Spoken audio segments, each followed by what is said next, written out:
സുഹൃത്തുക്കളെ, സംഖ്യകളുടെ സ്ക്വയർ വളരെ പെട്ടെന്ന് ഈസിയായി എങ്ങനെ ചെയ്യാമെന്ന് നമുക്ക് നോക്കാം. അപ്പോൾ 13 സ്ക്വയർ നമ്മൾ നോക്കുകയാണ്. 13 സ്ക്വയർ ഇതിനെ നമ്മൾ 3 ഭാഗങ്ങളാക്കുന്നു. 1, 2, 3. ഇതിലാദ്യം 1ൻ്റെ സ്ക്വയർ നമുക്ക് നോക്കാം. 1ൻ്റെ സ്ക്വയർ 1.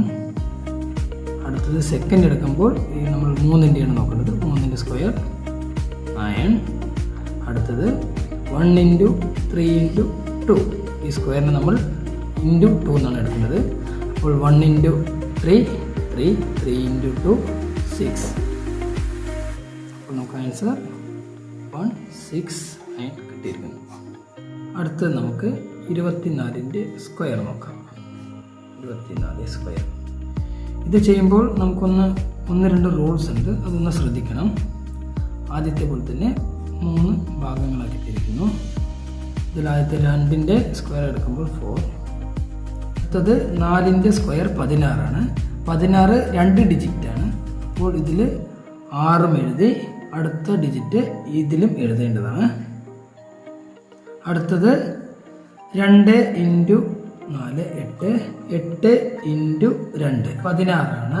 16 എന്ന സംഖ്യ സെൻട്രലിൽ നിന്നും 6 അടുത്ത സംഖ്യ വരുമ്പോൾ തൊട്ടടുത്ത ഭാഗത്തിലേക്ക് എഴുതണം. 1 16. എന്നിട്ട് ഇവയെല്ലാം കൂട്ടുക. ഇവിടെ 6 6 1 7 1 4 5. ആൻസർ 576. അടുത്തതായി 78ൻ്റെ സ്ക്വയർ നമുക്ക് നോക്കാം. ആദ്യം 3 ഭാഗങ്ങളായി മാറ്റുന്നു. ആദ്യം 8ൻ്റെ സ്ക്വയർ 64. ഇത് 2 സംഖ്യ ഉള്ളതുകൊണ്ട് ഇടതിൽ നിന്നും വലതുവശത്തിലേക്ക് എഴുതുന്നു. 4 6. അടുത്തത് 7ൻ്റെ സ്ക്വയർ ആണ് നോക്കുന്നത്. 7ൻ്റെ സ്ക്വയർ 49.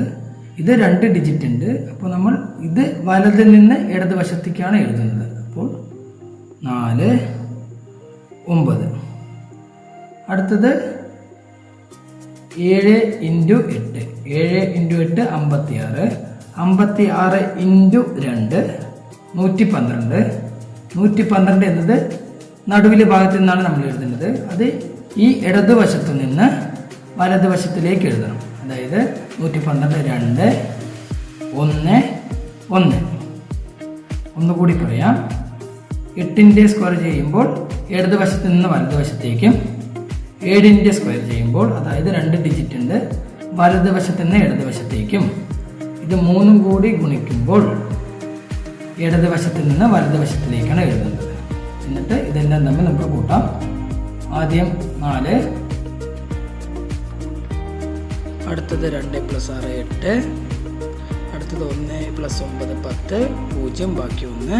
അടുത്തത് 4 + 1 5 + 1 6. ആൻസർ 60 84.